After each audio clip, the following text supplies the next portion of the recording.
Assalamualaikum warahmatullahi wabarakatuh. Yang terhormat Bapak Budi SPDMM selaku Kepala Sekolah SMP Negeri 29 Bekasi, yang kami hormati Ibu Nini Nur Andiasari MPD selaku Wakil Kepala Sekolah Bidang Humas dan Sapras beserta jajarannya. Puji syukur kehadirat Allah Subhanahu wa Ta'ala atas limpahan rahmat dan karunia-Nya sehingga kita dapat berkumpul di ruangan ini dalam keadaan sehat walafiat untuk mengikuti acara diseminasi penerapan budaya positif di sekolah yang akan dibawakan oleh Ibu Siti Nurul Komaria SPD selaku calon guru penggerak angkatan 10. Salawat serta salam senantiasa tercurah kepada junjungan Nabi Muhammad SAW beserta keluarga, sahabat, dan pengikutnya hingga akhir zaman. Saya, Rusmiati, akan memandu acara ini dari awal hingga akhir. Berikut adalah susunan acara pada hari ini. 1. Pembukaan, 2. Sambutan-sambutan, 3. Inti acara, 4. Penutup doa. Para hadirin, marilah kita buka acara pada hari ini dengan membaca basmalah. Bismillahirrahmanirrahim. Acara selanjutnya yaitu acara inti, sambutan dari Bu Nini Nur Andiasari selaku Wakil Kepala Sekolah Bidang Humas dan Sarana. Waktu dan tempat kami persilakan. Assalamualaikum warahmatullahi wabarakatuh. Waalaikumsalam warahmatullahi wabarakatuh. Yang terhormat Ibu Nurul sebagai calon guru penggerak dari SMP Negeri 29 Kota Bekasi yang akan membawakan atau memandu diseminasi yang akan dilaksanakan pada siang hari ini. Dan sama-sama teman-teman semuanya yang sama-sama saya hormati dan saya banggakan yang bisa hadir pada kesempatan ini untuk mengikuti kegiatan diseminasi dalam membangun budaya positif di sekolah. Diseminasi ini kegiatan yang sangat positif. Alhamdulillah di SMP 29 ini ada calon guru penggerak. Bu Nurul ini sebagai perintis guru penggerak di sekolah kita. Dan mudah-mudahan dengan Bu Nurul sebagai calon guru penggerak ini membawa aura positif buat kita semua dan membawa kebermanfaat untuk sekolah kita, sehingga apapun yang nanti akan disampaikan oleh Bu Nurul dan nanti mungkin akan disampaikan oleh Bapak Ibu semuanya itu semua membawa manfaat untuk kita semua, menularkan kegiatan positif yang mana nanti Bapak Ibu juga di sini saling memberi dan menerima ide dan gagasan ini sehingga nanti akan menghasilkan inovasi yang baik untuk kemajuan sekolah kita. Nah, pada kesempatan ini nanti mungkin Bu Nurul akan menyampaikan, akan dipandu oleh Bu Nurul. Insya Allah apapun yang disampaikan oleh Bu Nurul pasti ini demi kebaikan kita bersama ya Bu Nurul. Pada kesempatan ini sekalian membuka kegiatan, maka pada hari ini, hari Senin, tanggal 10 Juni 2024, tepatnya pada pukul 13.30, acara kegiatan diseminasi membangun budaya positif di sekolah SMP Negeri 29 Bekasi secara resmi dibuka dengan membaca basmalah bersama-sama. Bismillahirrahmanirrahim. Bapak Ibu yang saya hormati, demikian yang dapat saya sampaikan. Semoga apa yang kita lakukan saat ini menjadi ladang pahala untuk kita semua, dan apa yang kita lakukan saat ini memberikan kebermanfaatan buat kita semua dan khususnya memberikan kemajuan untuk sekolah kita SMP Negeri 29. Dari saya mohon maaf apabila ada kekurangan. Terima kasih atas segala perhatiannya. Billahi taufiq wal hidayah. Wassalamualaikum warahmatullahi wabarakatuh. Waalaikumsalam warahmatullahi wabarakatuh. Assalamualaikum warahmatullahi wabarakatuh. Puji syukur kita panjatkan kepada Allah Subhanahu wa Ta'ala atas rahmat dan hidayahnya. Semua kita dapat hadir di tempat ini dengan sehat walafiat. Demikian dengan salam serta salam. Lalu kita curahkan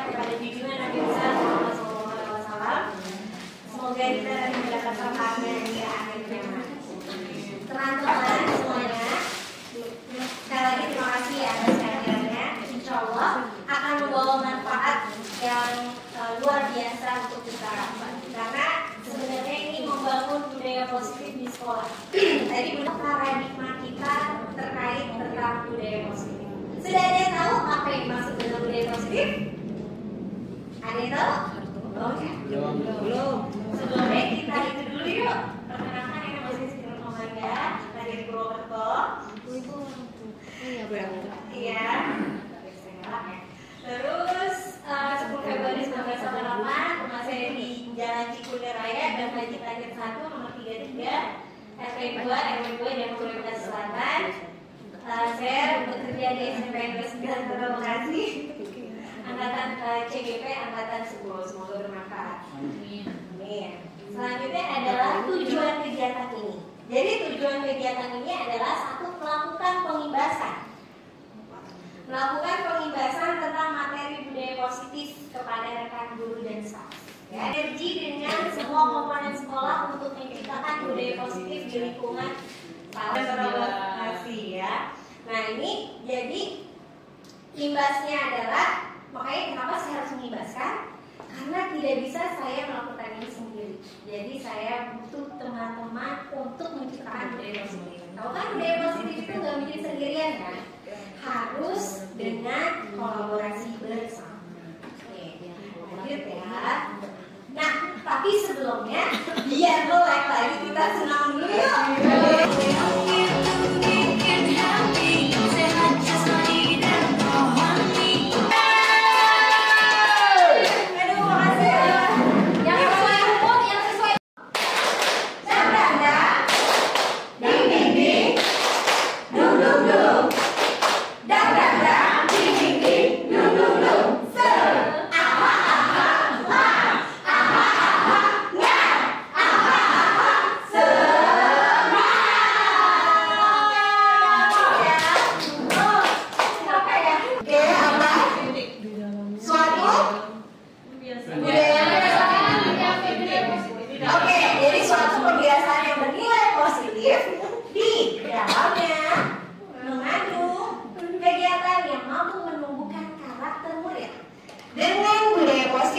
dapat menumbuh kembangkan dan nilai sikap dan nilai kebajikan dalam diri, sehingga tercipta kolaborasi yang baik antara warga sekolah dan adanya rasa peduli satu sama lain.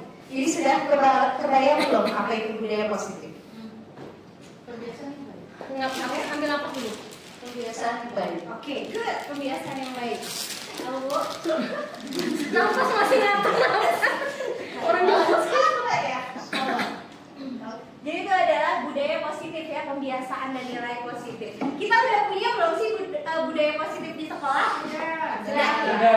Belum tertanamkan. Belum tertanamkan. Iya. Ini soalnya apa ya? Sudah tertanamkan atau sudah, tapi belum bisa mengembangkan. Oh gitu. Ya, apa itu ya? Coba kita lihat apa sih yang masuk budaya positif di sini.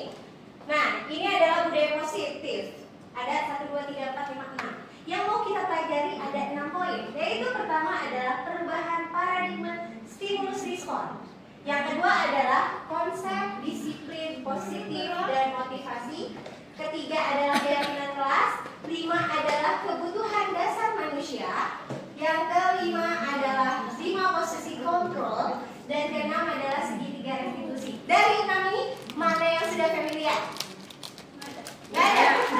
Konsep disiplin positif dan motivasi. Oh gitu, udah ada Pak? Apa itu? Konsep disiplin. Konsep disiplin, positif dan motivasi. Itu sudah familiar, udah pernah dapat? Kayaknya pernah dengar gitu. Pernah dengar ya? Apa itu Pak? Konsep disiplin. Jadi ada peraturannya, ada konsep, tapi untuk penerapan kita yang belum mampu. Oke, thank you, terima kasih Pak. Lanjut, keyakinan kelas sudah ada yang dengar? Belum. Ayo Pak Arif. Keyakinan kelas? Keyakinan kelas itu maksudnya apa sih? Iya, keyakinan kelas ya. Kita kesepakatan ya, coba kita lihat. Konsep tertiga. Ya, coba. Kelas ini buka. Cobalah. Anda adalah A, tugas Anda adalah mengepalkan salah satu tangan. Coba Anda bayangkan bahwa Anda menyimpan sesuatu yang sangat berharga di dalam kepala Anda. Anda perlu menjaga benda itu. Coba ya, kepala ini dalamnya ada benda. Dan Anda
Bisa nggak?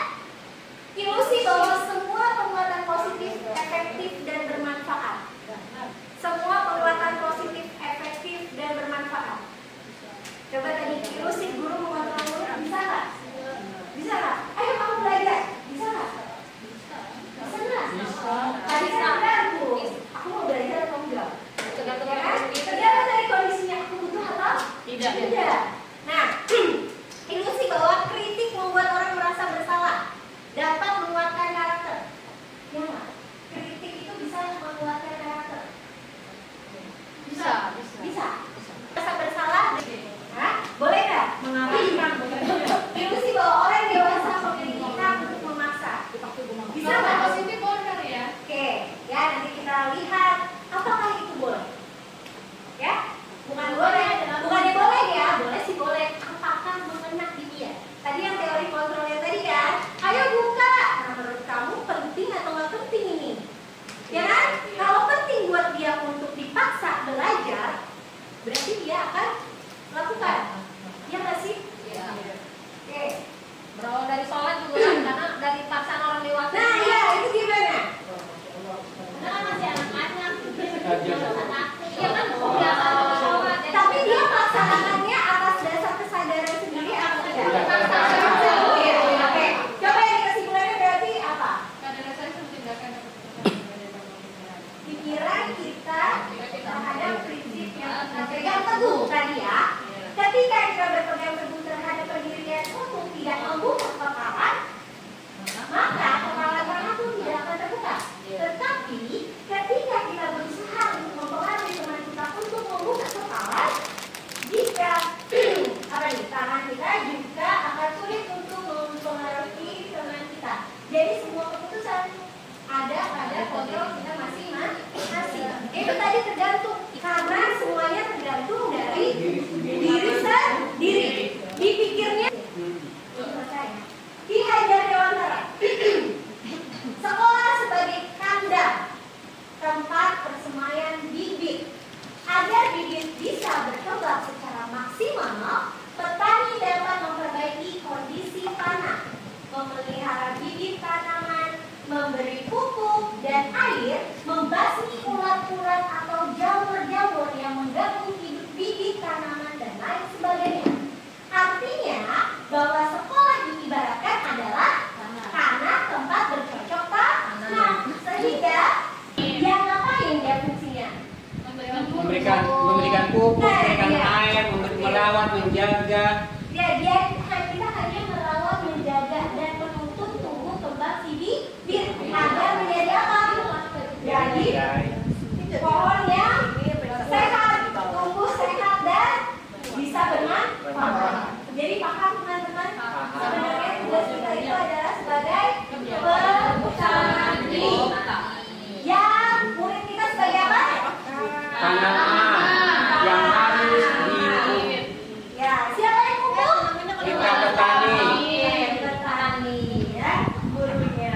Proses pembelajaran disiplin positif merupakan pendekatan mendidik anak untuk melakukan kontrol diri dan pembentukan kepercayaan diri. Nah, jadi yang kita lakukan adalah disiplin positif itu.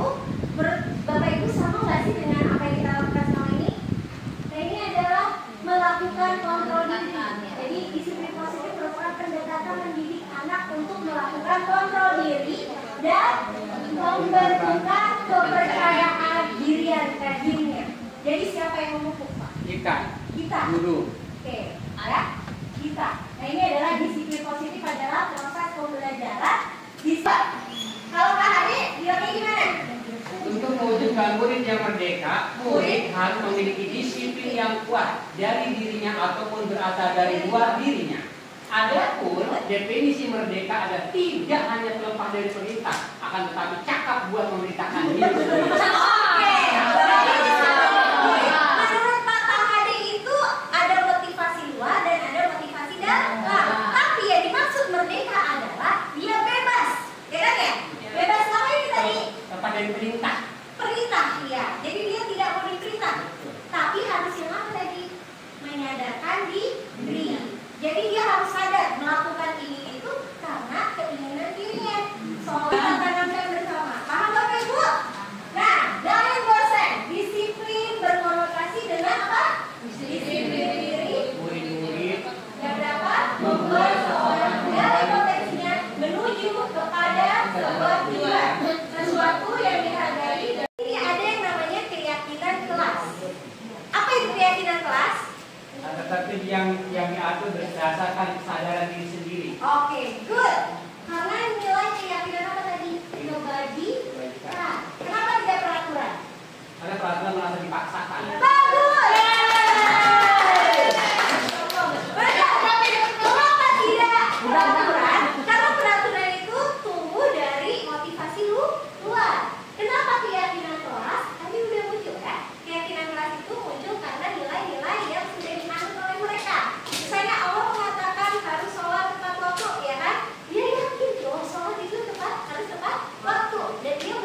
bedanya kalau keyakinan kelas peraturan itu adalah dibuat berdasarkan kita tidak mengetahui fungsinya, tapi kalau keyakinan kelas dibuat itu berdasarkan dengan nilai-nilai universal.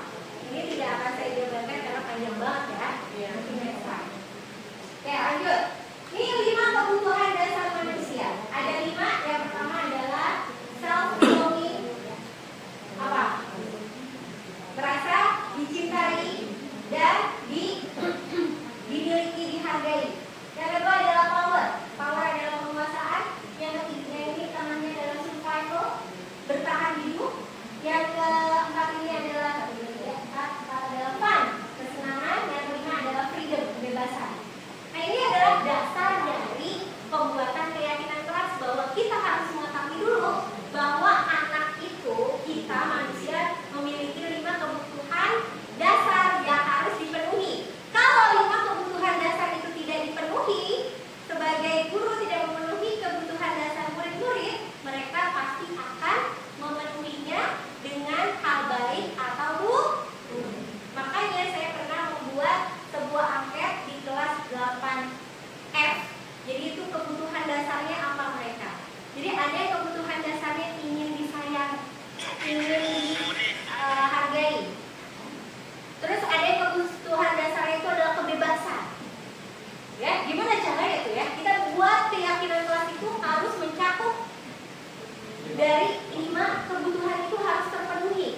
Ya, jadi kita harus tahu dulu nih, si A, si B itu kebutuhannya apa. Jadi ada anak yang bercicilan, ternyata kebutuhan dasarnya adalah ingin diperhatikan. Berarti apa?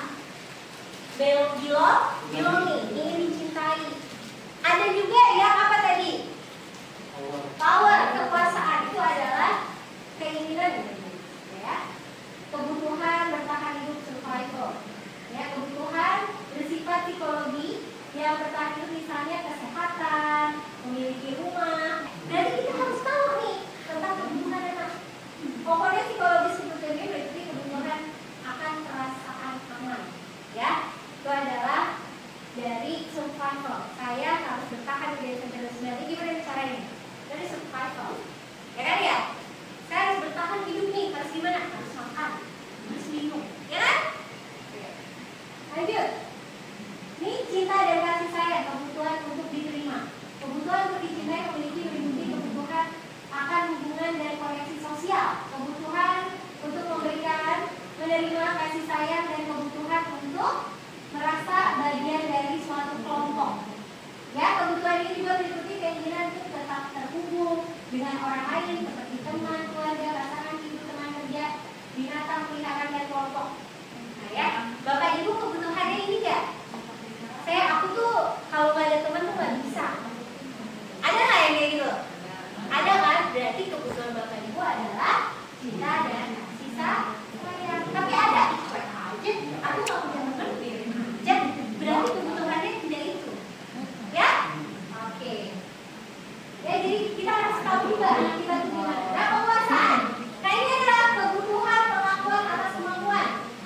Kebutuhan ini berhubungan dengan kekuatan untuk mencapai suatu menjadi kompeten, menjadi terampil, diakui atas prestasi dan keterampilan kita, didengarkan, dan memiliki rasa harga diri.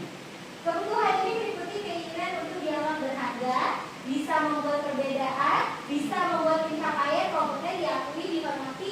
Ini meliputi self-esteem dan keinginan untuk meninggalkan pengaruh. Biasanya ini apa? Bapak kepala sekolah, ya. Oke, kalau aku enggak sih, biasa aja ya. Ada murid kita ada nggak yang kayak gitu? Di kelas itu dia pengen tampil, Bu, saya Bu. Ada nggak? Nah, itu berarti kebutuhannya adalah penguasaan. Berarti kita harus memenuhi kebutuhannya. Kalau enggak, dia gimana belajarnya?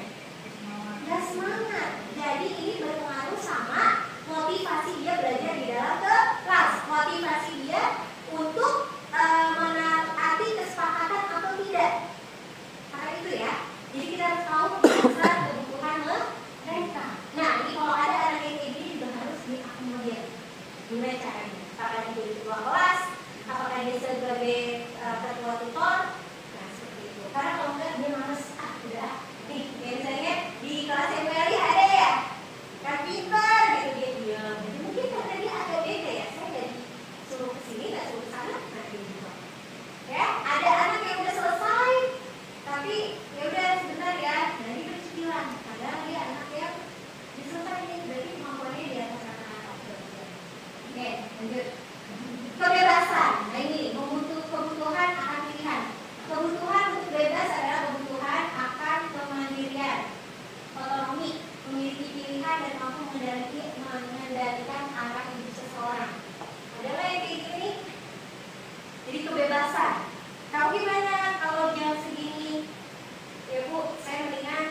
Ya,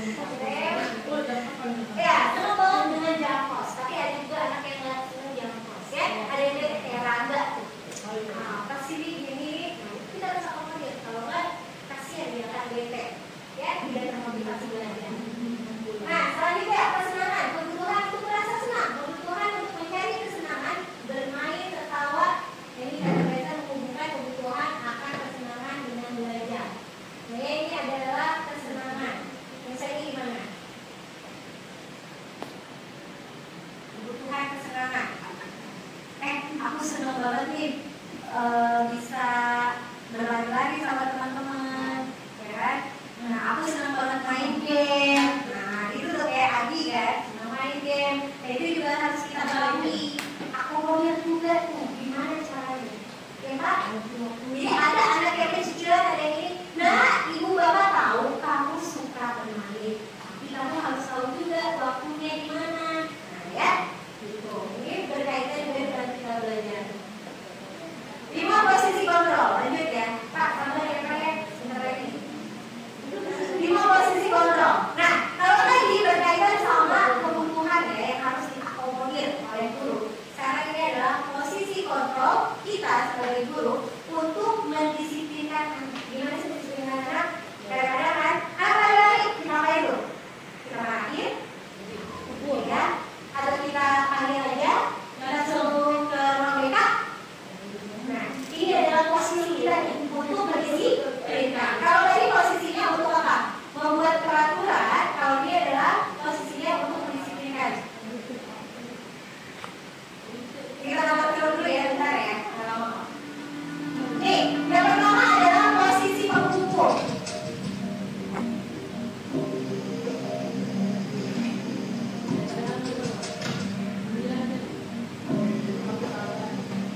Naran, sini kamu. Selamat pagi, Bu. Selalu terlambat. Kamu deh, pasti terlambat. Maaf, Bu. Saya Apa? Apa coba? Alasan kamu apa lagi? Kapan sih kamu tidak terlambat? Malas sekali ya kamu jadi anak. saya Dasar pemalas. Gak kapok-kapok sih kamu. Sudah berapa kali terlambat? Sana, kamu keliling lapangan basket 2 kali. kenapa saya harus ke lapangan basket, Bu? Kenapa? Kamu melawan ibu. Berani-beraninya jawab. Sudah terlambat, masih berani jawab pula. Sekarang, keliling lapangan basket 5 kali sekalian. Biar kapok. Cepat. Pergi sana ke lapangan basket. Ya, siapa yang seperti itu? Itu cara mendisiplinkan anak juga kan ya? Sering banget kita gitu. Hai kamu, sini, apa yang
Maaf sekali.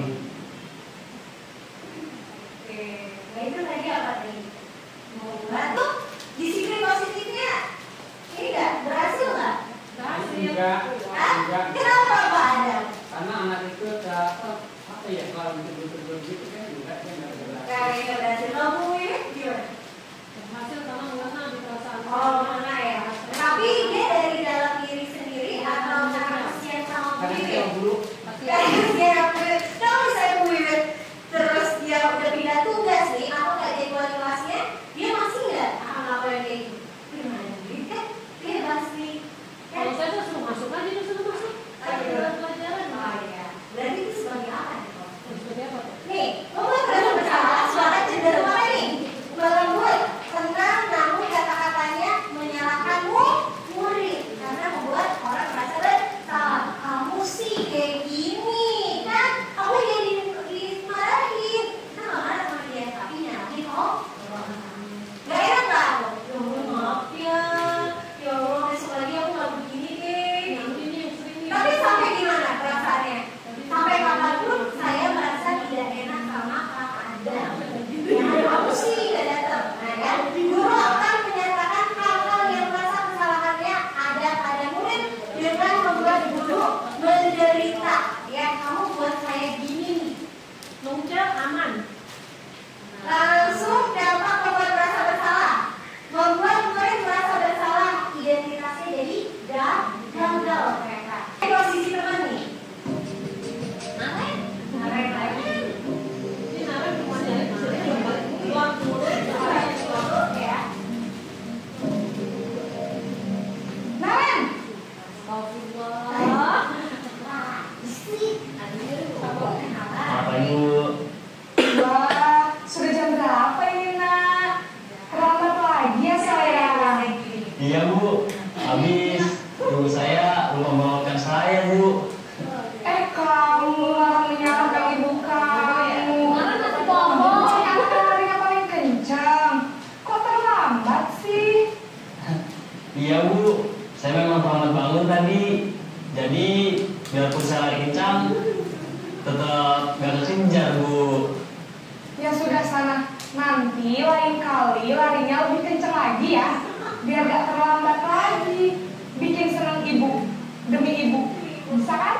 Bisa Bu. Ya sudah sana masuk kelas. Ibu beresin urusan absen kamu. Kamu ini ada-ada saja. Ayo siapa yang begini nih? Besok ya. Nah, posisi teman adalah suara guru agak ramah, cenderung bersenda gurau untuk mengamankan suasana. Dalam posisi teman, murid akan tergantung pada satu orang. Faktor bergantungan. Terus murid tidak akan mandiri dan tidak bisa berpikir untuk mandiri sendiri. Dia masih mana yang lagi? Orang lain mungkin ya Bu. Setuju. Jadi, apakah Naren meyakini prinsip saling menghormati tersebut? Iya Bu, saya meyakininya. Apakah Naren bersedia memperbaiki masalah keterlambatan ini? Bersedia Bu. Bagaimana kamu akan perbaiki masalah keterlambatan ini? Saya akan coba untuk tidak lupa menyetel alarm saya Bu. Baik, kalau Naren lupa menyetel alarm di rumah, ada orang yang kira-kira bisa bantu mengingatkan tidak? Ada Bu, kakak saya, Kak Emma. Ada lagi selain Kak Emma? Selain Kak Emma, ada ibu saya. Baik, jadi yang mengingatkan Naren adalah Kak Emma dan ibu kamu ya? Kira-kira akan mulai setel alarm kapan nih Naren? Setelah pulang sekolah, akan segera saya lakukan. Baik, jadi Naren akan setel alarm untuk bangun besok pagi dan akan diingatkan oleh kakak dan ibunda Naren ya. Ada lagi yang mungkin perlu dilakukan Naren agar tidak terlambat bangun lagi? Tidak ada Bu. Baik Naren, terima kasih untuk kerjasama kamu. Sekarang kamu perlu kembali ke kelas untuk belajar. Baik Bu, terima kasih. Oke, gimana posisi manajer dari ibu? Menurut Bapak Ibu, mana yang paling bagus? Kalau ini kenapa manajer? Paling kesepakatan terbaik. Oke, terus diapakan?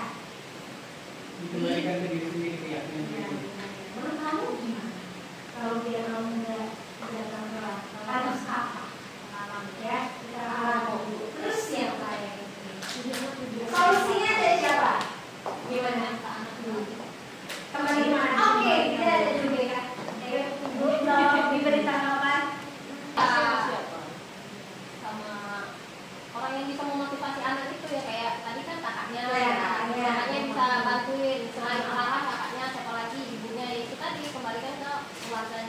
Itu sesuai dengan BKN. Sesuai banget ya. Oh gitu. Jadi yang paling bagus yang mana nih? Manajer. Bapak Ibu bisa jadi manajer? Bisa. Tapi memang idealisnya seperti itu. Karena kita apa tadi? Menerapkan budaya positif. Solusinya gimana? Solusinya itu dari siapa? Dari anak, bukan dari kita. Kan kamu sendiri kemarin yang bilang kalau ada terpelat lagi, ya kan ya? Nah begitu jadi gimana ibu nulisnya kan? Ya kan? Jadi gimana? Keyakinan apa yang sudah Bapak langgar? Keyakinan apa yang sudah Bapak langgar? Ya kan? Keyakinan apa kalau datang ke langgar? Iya, kedisiplinan. Nah itu berarti kita menerapkan nilai apa? Nilai-nilai kebajikan. Nah, manajer adalah posisi manajer, suara manajer netral, tidak emosional, tidak terlalu ramah, dan tidak bernada tinggi. Terciptanya apa? Identitas positif yang berhasil. Guru akan dengan terus mengajukan pertanyaan-pertanyaan bermakna agar membuka pikiran mereka. Terus apa lagi? Guru membimbing murid untuk memecahkan masalah secara mandiri. Kalau dia sendiri yang buatnya kan, itu balikan lagi. Ini adalah yang kita inginkan menciptakan budaya positif. Dapat posisinya adalah satu, murid mandiri. Yang kedua, percaya diri dapat memecahkan masalah. Paham?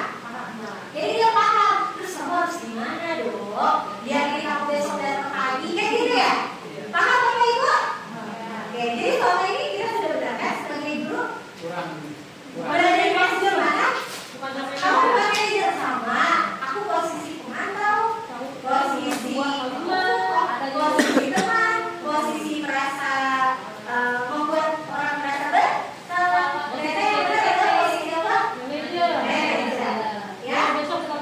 Oke, ini ada lagi nih. Nah, ini yang selanjutnya adalah segitiga restitusi. Ya, segitiga restitusi adalah apa Pak? Restitusi dikembangkan oleh kakak dan dosen. Dosennya apa ya? Dalam kontrol dokter dan dasar.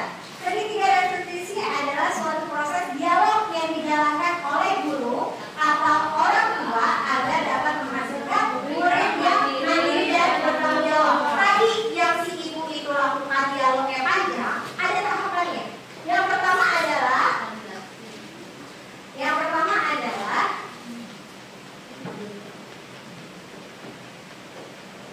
baru ya, ini ada menstabilkan identitas. Yang kedua memvalidasi tindakan yang salah. Yang ketiga menanyakan keyakinan kelas. Jadi silakan. Ya saya langsung ngapain Eko, Kak. Kalau bangun, saya bentak-bentak dia depan teman-teman lain. Oh begitu. Pasti kamu nggak Iya lah. tidak berubah apa-apa. Nah, sekarang coba kita lihat lagi. Tindakan kamu yang menggunakan tindakan kamu kira-kira sesuai dengan keyakinan atau untuk kamu. Enggak lah, Pak. Capek, Pak. Jadi kemarin. Jadi keyakinan positif mana yang sesuai dengan keinginan kamu? Ya, saya sebenarnya sangat menghargai orang lain. Mungkin saat itu saya menjadi emosi. Jadi tidak meminta sikap itu. Kamu meyakini tidak? Menghargai orang lain itu penting. Nah, menanyakan Ya, keyakinan. Pak. Iya, setuju. Kita harus saling menghargai. Namun ada juga keyakinan yang kita sepakati yang perlu kita jalankan. Dan kita sedang marah, kan? Ya, saya bisa lebih proaktif. Mulai dengan diri sendiri. Saya bisa jadi lebih sabar. Kalau dulu juga berpikir kalau apa kali ini. Kira-kira kamu bersedia memperbaiki masalah ini tidak? Sedia, Pak. Kalau kamu memperbaiki masalah ini, kamu akan menjadi orang seperti apa? Saya akan menjadi orang yang bertanggung jawab kali ya, Pak. Dan nanti yang proaktif. Iya. Menurut kamu, bagaimana rasanya menjadi orang seperti itu? Dan nyaman lah. Bangga bisa bersabar dan Baiklah kalau begitu. Yuk kita pikirkan bagaimana memperbaiki masalah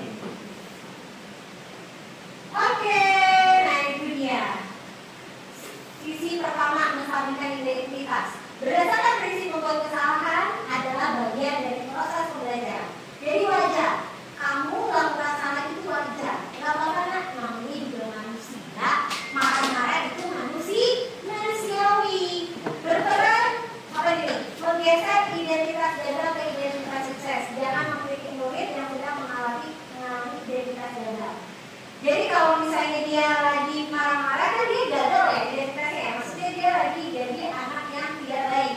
Nah kita jangan menyalahkan atau kritik. Kamu nggak boleh gitu, boleh gitu ya.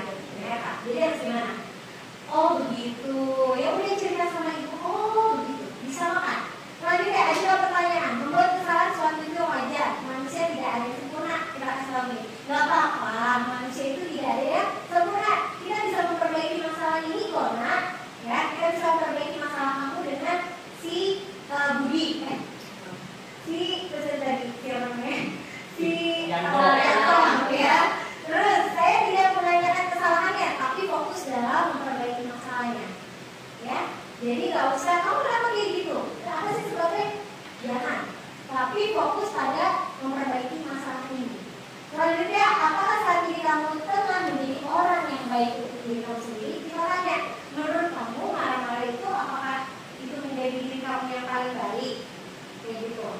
Enggak sih Bu. Itu adalah menstabilkan identitas. Jadi apa tuh? Membuat emosinya menjadi redam dulu. Baru kita tanyakan masalahnya.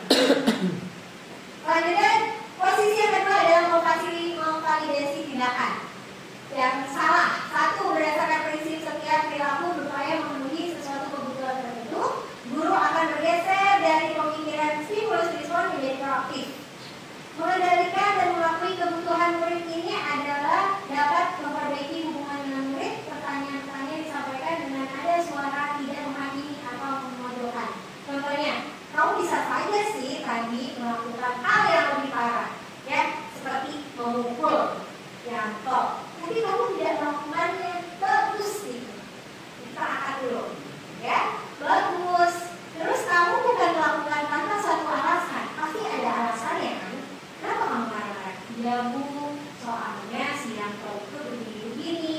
Itu adalah memvalidasi.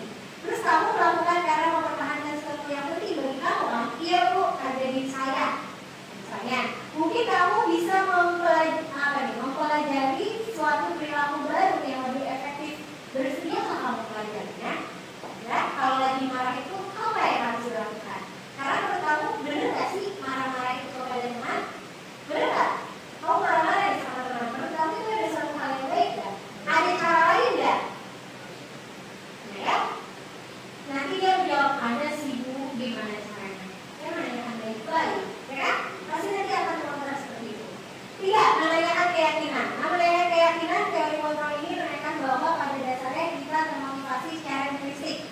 Pada perilaku divalidasi dari identitas sukses dan stabil, maka murid telah siap mengaitkan keyakinan dengan tindakan yang salah. Ajukan pertanyaan, sebagai keluarga kelas, apa yang kita yakini? Nah, jadi sebelumnya kita buat dulu keyakinan kelas nih. Di dalam kelas, menghargai sesama teman. Nah, dari situ kita balikan. Keyakinan apa yang sudah kita lakukan? Menghargai temanku. Nah, seharusnya bagaimana? Seharusnya kita berbicara baik-baik. Nah, gitu kan? Jadi muncul solusinya dari siapa? Dari murid, bukan dari kita. Ya, jadi kamu tuh harus menghargai teman, tidak. Tapi kita ingatkan lagi dengan kesepakatan yang telah dibuat, gitu ya. Nah, hal yang penting diperhatikan dalam segitiga diskusi, satu, perilaku salah perlu dikaitkan dengan nilai-nilai keyakinan yang telah disepakati.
dapat solusi. Lanjut, perlu adanya suasana perbaikan. Pemecah masalah, oke, relevan. Perlu adanya suatu usaha perbaikan dari pihak yang berbuat kesalahan. Tadi anak itu harus ngapain? Harus sadar bahwa dirinya salah. Jangan kita hukum dia nggak tahu salahku di mana sih, gitu kan? Kalau hukuman itu nggak tahu salahku di mana sih, ini aku nggak salah deh. Kita harus sadarkan bahwa hal yang dilakukan itu salah dan tidak boleh diulangi. Dengan cara apa? Solusi dari dia. Perlu didedikasikan waktu dan pihak yang berbuat kesalahan. Tanyakan kapan akan dimulai diberlakukan untuk memperbaiki masalah. Nah, kamu akan membuatnya kapan? Mulai besok, Bu. Ya udah. Berarti kamu harus yakin bahwa besok harus datang lebih pagi. Siapa tadi yang mau mengingatkan kamu? Saya. Oke. Nah, kalau di luar kelas boleh. Pak, tadi anaknya telat nih. Kata anaknya besok minta dibangunin. Ya kan? Kamu nggak di luar kelas itu? Oke, lebih bijak nggak? Lebih bijak ya. Tidak restitusi diharapkan murid menjadi lebih kuat secara pribadi, membuka wawasan murid agar dapat menyelesaikan permasalahan sendiri, dan murid menjadi percaya diri, mandiri dan merdeka. Dengan seperti apa tadi? Ya, ada pertanyaan? Udah pada capek. Kalau ada pertanyaan, saya kasih tips ya. Berarti ada hadiahnya, tenang aja. Oke? Ya.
penerapan budaya positif di sekolah pada hari ini. Terima kasih atas perhatian dan partisipasinya dari semua pihak. Wassalamualaikum warahmatullahi wabarakatuh.